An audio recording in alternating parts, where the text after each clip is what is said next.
Kathy Hochul stepped out of the background and into the spotlight as she was sworn in as the 57th governor of New York. Hochul's historic rise to the top will leave a lasting impact on the state and set the stage for diverse leadership in Albany. I also want to thank our leadership who's here today. Our Assembly Speaker, Carl Heastie, Majority Leader of the Senate, my great friend, Andrea Stewart-Cousins.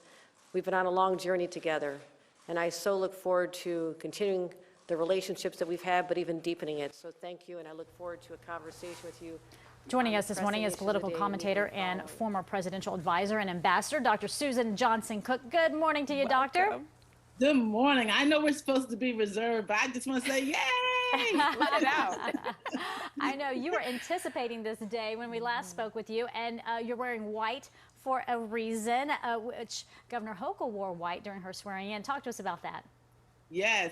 Also, the Congress, the women of Congress 2 years ago, because it was the color that the women of the suffragette movement wore for voting rights and equal rights for women. And so if we're 51% of the population of the United States, we should be 51% of every table at least. And so white is the color of the day, and I'm wearing it with my new governor. Yes. Absolutely. And Governor Kathy Hochul was not the only one wearing white yesterday, right?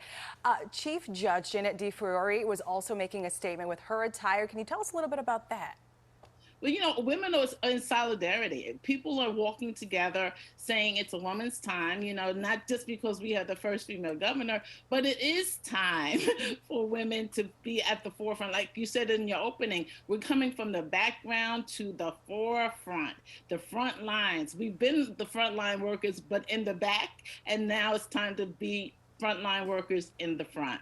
Absolutely. You know, Governor Hochul made mention of her long relationship with Senate Majority Leader Andrea Stewart-Cousins. They came up in the trenches together in Albany, both of them breaking glass ceilings. So how powerful is this political duo, and what does that mean for New York?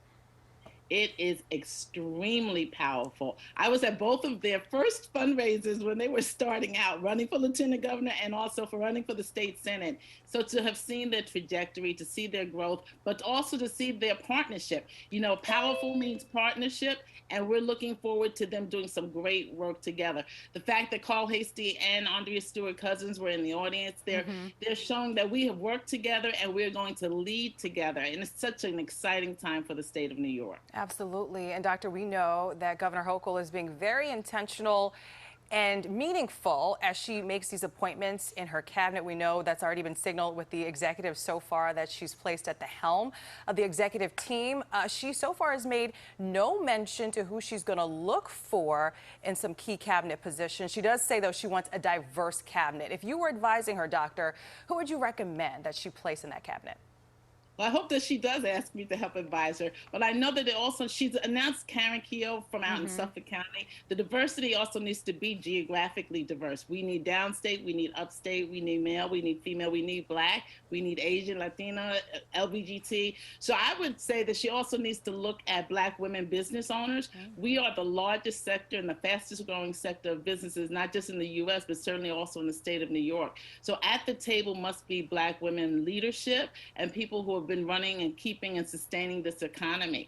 And so we must go from the ends of Suffolk County, I'm out at exit 70, all the way to the top of New York and everything in between and everyone in between. So diversity, business leaders, political leaders, of course, people who are in the trenches. Our community servant leaders bring a very great ear to the table because they are the ones who are the working class. So I hope that she asks me for advice, but I would certainly be glad to do that. Well, you just alluded to this. The governor is well known across upstate New York, and there's been a lot of emphasis on her need to expand her footprint in the downstate area. How can she do that? I mean, you mentioned women, business owners, and other women of color, but specifically, are there any names that are coming across your mind?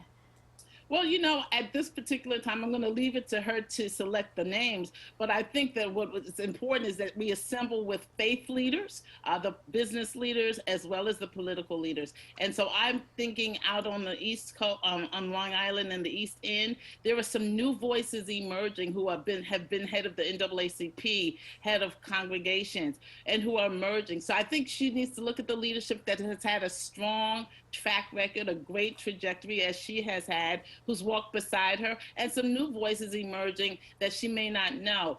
Just as you go around the state for fundraisers and for campaigning, you have to go around the state and have some listening tours. So I would advise her to do what Hillary Clinton did at the beginning, have some listening tours, and I'd be glad to organize those and work with her and walk with her.